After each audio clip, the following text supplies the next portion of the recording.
নমস্কার, আপনারা দেখছেন খবরিয়া 24 স্পিড নিউজ লাইভ। আপনাদের সঙ্গে রয়েছি আমি অমৃতা। চোখ রাখবো প্রথম সংবাদে। রাসমেলার মাঠে অভিষেক বন্দ্যোপাধ্যায় সভা ও ব্রিগেড সভার প্রচারের প্রস্তুতি সভা করে নিশীথ প্রামাণিককে বহিষ্কারের কারণ জানানোর দাবি তুললেন তার অনুগামীরা। আজ সন্ধ্যায় ভেটাগুড়ির ফুটবল খেলার মাঠে ওই প্রচার সভা হয়। সেখানে তৃণমূল যুব কংগ্রেসের দিনহাটা শহর লোকাল কমিটির সভাপতি অজয় রায়, সংগঠনের 1 নম্বর ব্লক আহ্বায়ক নারায়ণ শর্মা, জেলা পরিষদ সদস্য কৃষ্ণকান্ত বর্মন, পঞ্চায়েত সমিতির সভাপতি মফিজুল হক সহ অন্যান্য নেতৃত্বরা ছিলেন। নিশীথ প্রামাণিকের নির্দেশে ওই সভা বলে জানান সভায় উপস্থিত তার অনুগামীরা। তবে ওই সভায় নিশীথ প্রামাণিক নিজে উপস্থিত ছিলেন না। এদিন সভার শুরুতে বক্তব্য রাখতে নারায়ণ শর্মা বলেন, সোশ্যাল মিডিয়ায় পোস্ট দিয়ে নিশীথ প্রামাণিককে বহিষ্কার করা হলো। আমরা দীর্ঘদিন থেকে রাজনীতি করি, এটা কোন সংগঠনের পদ্ধতি হতে পারে না। কি কারণে তাকে বহিষ্কার করা হয়েছে সেটা নিয়ে জেলার নেতাদের জবাব দিতে হবে। নাম না করে দলের জেলা সভাপতি তথা উত্তরবঙ্গ উন্নয়ন মন্ত্রীর বিরুদ্ধেও ক্ষোভ উগরে দিতে দেখা যায়। নারায়ণ শর্মা বলেন, কোনো এক মন্ত্রী নেতা যুবদেরকে ক্রিমিনাল চোরাচালানকারী বলেন, কিন্তু দিনহাটায় আসলে তার সাথে যাদের দেখা যায় তারা কারা সাধারণ মানুষ জানে। শুধু নারায়ণ শর্মা নয়, ওই সভায় উপস্থিত সমস্ত বক্তাকে নিশীথ প্রামাণিকের বহিষ্কার নিয়ে দলের জেলা নেতাদের বিরুদ্ধে সরব হতে দেখা যায়। পঞ্চায়েত নির্বাচনের আগে থেকে দিনহাটায় তৃণমূল কংগ্রেসের দুই গোষ্ঠী মাদার ও যুবর মধ্যে ব্যাপক গণ্ডগোলের সৃষ্টি হয়। টানা ওই গণ্ডগোলে 3 জনের মৃত্যু হয়, বহু মানুষ আহত হন। মুখ্যমন্ত্রী পরপর দুবার কোচবিহারে সফরে এসে দিনহাটার গণ্ডগোল নিয়ে পুলিশকে কড়া হাতে নিয়ন্ত্রণ করার নির্দেশ দেন। জেলার নেতৃত্বকে একাধিকবার সতর্ক করেন, কিন্তু তারপরেও ওই গণ্ডগোল চলতে থাকে। 7ই ডিসেম্বর সাংসদ তথা তৃণমূল যুব কংগ্রেসের কোচবিহার জেলা সভাপতি সোশ্যাল মিডিয়ায় পোস্ট দিয়ে নিশীথ প্রামাণিককে বহিষ্কারের কথা ঘোষণা করেন, কিন্তু বহিষ্কারের কারণ নিয়ে কোনো নেতাই মুখ খুলতে রাজি নয়। রাজনৈতিক মহলের ধারণা, দিনহাটায় দলের গোষ্ঠী কোন্দল নিয়ন্ত্রণ করতেই ওই বহিষ্কারের সিদ্ধান্ত নিয়েছিল এন রাজ্য নেতৃত্ব, যা জেলার যুব সভাপতিকে ঘোষণা করা হয়েছে। কিন্তু কোনো কারণ না জানিয়ে দল থেকে এভাবে বহিষ্কারের কথা ঘোষণা করায় নিশীথ অনুগামীদের মধ্যে ব্যাপক ক্ষোভ ছড়িয়ে পড়ে। এদিন ওই সভায় সেই ক্ষোভের বহিঃপ্রকাশ হয়েছে বলে মনে করা হচ্ছে। আসছি পরবর্তী সংবাদে। তৃণমূল কংগ্রেসের এক পঞ্চায়েত সদস্য ও তার অনুগামীদের বাড়িতে ঢুকে গুলি চালিয়ে ভাঙচুর করার অভিযোগ উঠেছে। গতকাল রাতে কোচবিহার কোতোয়ালি থানার ঘুঘুমারি গ্রাম পঞ্চায়েত এলাকায় চড়কের কুঠি মাঠে ওই ঘটনা ঘটেছে। ঘটনার খবর পেয়ে রাতেই পুলিশ সেখানে যায়। সেখান থেকে উদ্ধার করা হয়েছে গুলি, খোল। পরে তৃণমূল কংগ্রেসের পঞ্চায়েত সদস্য পিন্টু সরকার কোতোয়ালি থানায় 6 জনের বিরুদ্ধে লিখিত অভিযোগ জানায়। পুলিশ ওই ঘটনার তদন্ত শুরু করেছে। এলাকায় যুব তৃণমূল বলে পরিচিত মদন লায়েক বলেন, আমার বাড়িতে হামলা করেছে ওই দুষ্কৃতীরা। মাদারের নেতা তৃণমূল কংগ্রেসের অঞ্চল সভাপতি শহীর উদ্দিন মিয়ার নির্দেশে ওই হামলা করা হয়েছে। আমরা পুলিশে অভিযোগ করেছি। পঞ্চায়েত নির্বাচনের পরে বোর্ড গঠন নিয়ে কোচবিহার 1 নম্বর ব্লকের ঘুঘুমারি গ্রাম পঞ্চায়েতও মাদার যুবর লড়াই শুরু হয়। প্রথম দিকে ওই গ্রাম পঞ্চায়েতের যুব দখল নিয়েও শেষ পর্যন্ত ধরে রাখতে সক্ষম হয়নি। ফলে সেখানে যুব গোষ্ঠীর ক্রমশ কোণঠাসা হয়ে পড়েছে। ওই কোণঠাসা গোষ্ঠীকে সমূলে তুলে ফেলতেই ওই আক্রমণ বলে স্থানীয় অনেকের অভিমত। এদিন পঞ্চায়েত সদস্য মিন্টু সরকার অভিযোগ করে কি বলেন আমরা শুনে নেব। আমার তো বার্থডে ছিল, বাড়িতে অনুষ্ঠান ছিল। ইতি সময় 8টা সাড়ে 8টার দিকেই দেখি আচমকা কিছু ছেলেবেলে আসলো। আমি ঘুঙুরি অঞ্চল তৃণমূল কংগ্রেস গ্রাম পঞ্চায়েতের মেম্বার। কিছু ছেলেবেলে আসার পরে হুমকি তুমকি শুরু করে দিল, চিল্লাচিল্লি শুরু করে দিল। গ্রাম পঞ্চায়েত থেকে ইস্তফা দিতে হবে। আর আমার সঙ্গে একটু জোরপূর্বক শুরু হয়ে গেলো। আমি বাইরে আসলাম, আসার পরে কী ব্যাপার হঠাৎ করে অনেকগুলো ছেলেকে আমি চিনতে পারিনি, 5-6 জন ছেলেকে আমি চিনছিলাম। এরা আমাদের এখানকারই লোকালি। এরা বলতেছিল যে গ্রাম পঞ্চায়েত থেকে ইস্তফা দিতে হবে, আর পূর্ত কর্মাধ্যক্ষ এটা থেকেও ইস্তফা দিতে হবে, এই কথাগুলো বলছিল। তারপরে জোরপূর্বক করাতেই ওরা দুইটা রিভলভার বার করার পরে 2-3টা ফায়ার করে আমার বাড়ির ওয়ালের ওখানে গিয়ে লাগে। তারপরে সাথে সাথে আমি পুলিশকে খবর দিই। পুলিশ আসলো, আসার পরে সব কিছু ইনকোয়ারি করে এবং আমার সঙ্গে যারা কর্মী সমর্থকরা আমার ছিল তাদেরও বাড়িতে গিয়া ওখানেও ভাঙচুর করে। পুলিশকে নিয়ে রাত্রেবেলায় আমি সমস্ত বাড়িগুলোকে দেখাই। অনেক বাড়ি যাইতে পারিনি, অনেক রাত্রি হয়ে গেছে, কুয়াশা ছিল, দেখা যায়নি। কিছু ছেলে বাড়িতে গিয়ে আমি সে সমস্তগুলো পুলিশকে দেখাই। কালকে আসছি পরবর্তী সংবাদে। দাড়িভিটার স্কুলের পর এবার ধূপগুড়ির বৈরাতিগুড়ি হাই স্কুলে সদ্য স্কুলে যোগ দিয়েছেন হোম সায়েন্সের শিক্ষিকা ফিরদৌসি খাতুন। অথচ ওই স্কুলে হোম সায়েন্স পড়ানোই হয় না বলে দাবি ছাত্রছাত্রীদের। আর যে বিষয়গুলি স্কুলে পড়ানো হয় তার কোনো শিক্ষক নেই ওই স্কুলে। জানা গেছে ওই স্কুলে এখনো খালি 11 শিক্ষক পদ, খালি রয়েছে 3টি অশিক্ষক পদও। ওই অবস্থায় গত 18ই সেপ্টেম্বর স্কুলে যোগ দেন হোম সায়েন্সের শিক্ষিকা ফিরদৌসি খাতুন।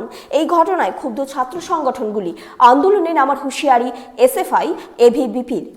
ওই নিয়ম নিয়ে স্কুল কর্তৃপক্ষ অবশ্য কোনো ভুল কিছু দেখছেন না। আসছি পরবর্তী সংবাদে। প্রয়াত রাজ্যের প্রাক্তন শিল্পমন্ত্রী নিরুপম সেন দীর্ঘদিন অসুস্থ থাকার পরে এদিন সল্টলেকের একটি হাসপাতালে শেষ নিঃশ্বাস ত্যাগ করেন তিনি। মৃত্যুকালে তার বয়স হয়েছিল 72 বছর। বাম আমলে 2001 থেকে 2011 সাল পর্যন্ত শিল্পমন্ত্রীর দায়িত্ব সামলেছেন নিরুপম সেন। বর্ধমান থেকে উঠে আসা এই নেতা বুদ্ধদেব ভট্টাচার্যের মন্ত্রিসভায় রাজ্যে শিল্পায়ন আনতে বড় ভূমিকা নিয়েছিলেন। সিঙ্গুরে টাটাদের ন্যানো কারখানা তৈরির জন্য রাজি করানোর ক্ষেত্রেও সদর্থক ভূমিকা নেন রাজ্যের প্রাক্তন এই মন্ত্রী। দলের মধ্যেও তার গুরুত্ব ছিল যথেষ্ট। সিপিএম পলিটব্যুরো সদস্য ছিলেন তিনি।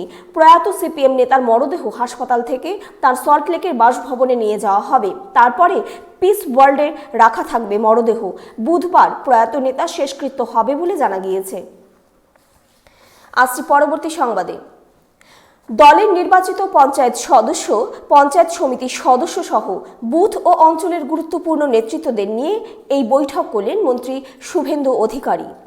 পঞ্চায়েত ভোটে তৃণমূলের পরাজয় হয় কেশিয়ারি ব্লকে। এরপর তৃণমূলের শীর্ষ নেতৃত্বের কথা মতন দলের অনেক কিছুই পরিবর্তন ঘটে কেশিয়ারিতে। কিছুদিন আগে কেশিয়ারির প্রশাসনিক সভা করে মুখ্যমন্ত্রী মমতা ব্যানার্জি কেশিয়ারি ব্লকের দিকে বিশেষ নজর দেওয়ার জন্য দায়িত্ব দেন শুভেন্দুকে। এরই মধ্যে কেশিয়ারিতে পুনরায় তৃণমূলের রাজনৈতিক জমি শক্ত করতে শীর্ষ নেতৃত্বের কথা মতন সাংগঠনিক বৈঠকে হাজির হলেন মন্ত্রী শুভেন্দু অধিকারী। কেশিয়ারি ব্লকের তৃণমূলের আগামী কর্মসূচি কি হবে, সেই সঙ্গে ব্লককে পুনরায় বিজেপির হাত থেকে সরিয়ে তৃণমূলের শক্ত ঘাঁটিতে পরিণত কিভাবে করা যাবে এবং এর জন্য পরবর্তী রণকৌশল কি হতে পারে, তাই এদিন আলোচনার বিষয় ছিল। রবিবার কেশিয়ারি রবীন্দ্র অডিটোরিয়াম হলে এই সভার আয়োজন করা হয়।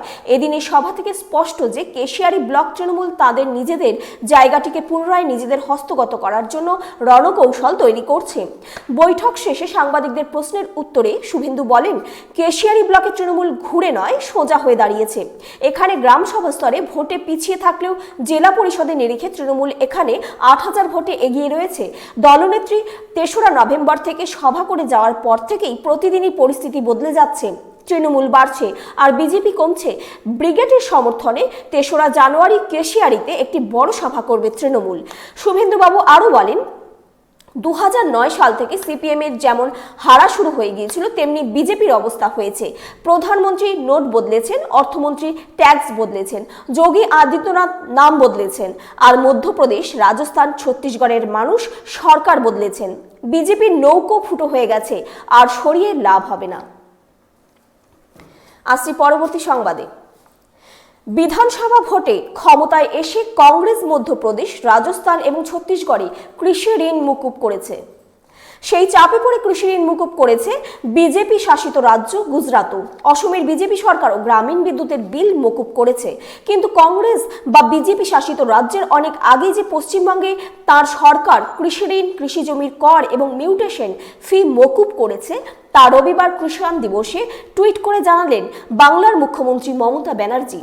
এদিন কৃষকদের শুভেচ্ছা জানিয়ে মমতা টুইট করেছেন, 2010-11 তুলনায় 2017-18 সালে কৃষকদের বার্ষিক আয় গড়ে প্রায় 3 গুণ বেড়েছে। এখন তাদের আয় 2.91 লক্ষ টাকা, যা আগে ছিল মাত্র 51,000 টাকা। আমরা কৃষি ঋণ মকুব ছাড়াও কৃষি জমির কর ও মিউটেশন ফিও মকুব করে দিয়েছি। কৃষক কল্যাণে আমরা প্রতিশ্রুতিবদ্ধ। প্রসঙ্গত 2011 সালে ক্ষমতায় এসেই মমতা প্রতিশ্রুতি অনুযায়ী সিঙ্গুরে কৃষকদের জমি ফিরিয়ে দেন। দ্বিতীয়বার ক্ষমতায় এসে তার সরকার কৃষি ঋণ মকুব করে দেয়। কৃষি জমির ওপর কর এবং মিউটেশন ফি ও মকুব করে দেন মুখ্যমন্ত্রী। পাশাপাশি মমতা বলেছিলেন, শিল্প তৈরি করতে হলে কৃষকদের জমি জোর করে নেওয়া যাবে না। 2011 থেকে এখনো পর্যন্ত তা মেনে চলছে সরকার।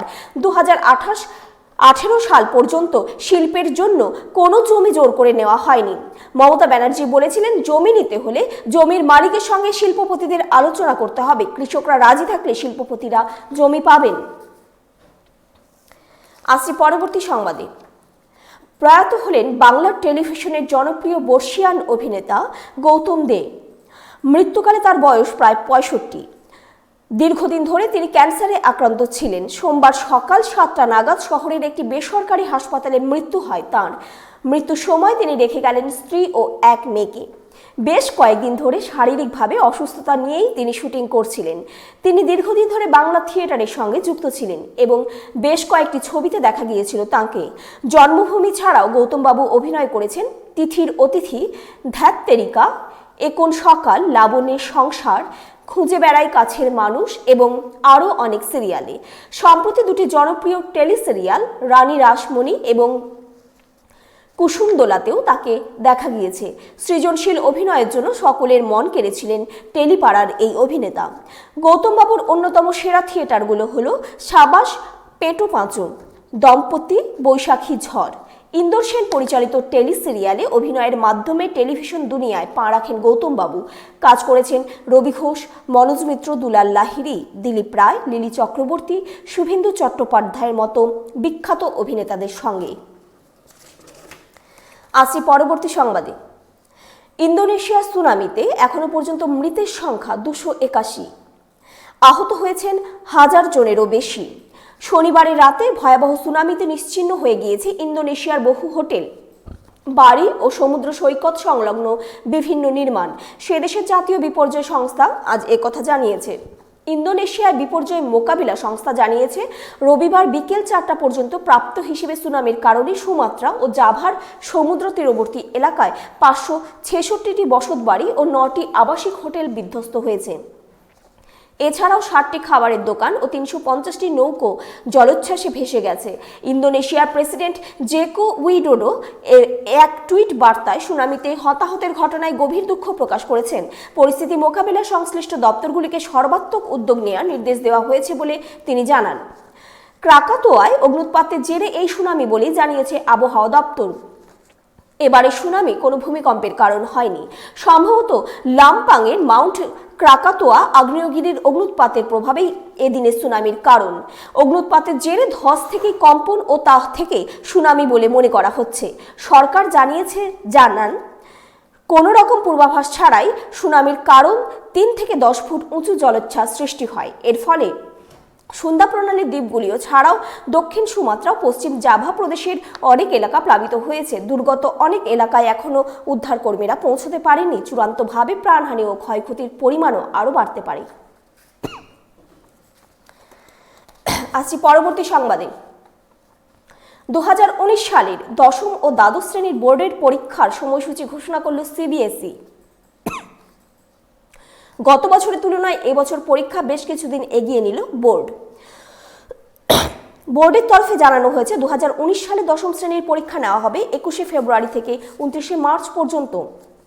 অন্যদিকে দ্বাদশ শ্রেণীর পরীক্ষা নেওয়া হবে 15ই ফেব্রুয়ারি থেকে 3রা এপ্রিল পর্যন্ত। জানা গিয়েছে পরীক্ষা শুরু হবে সকাল 10:30 থেকে দুপুর 1:30 পর্যন্ত।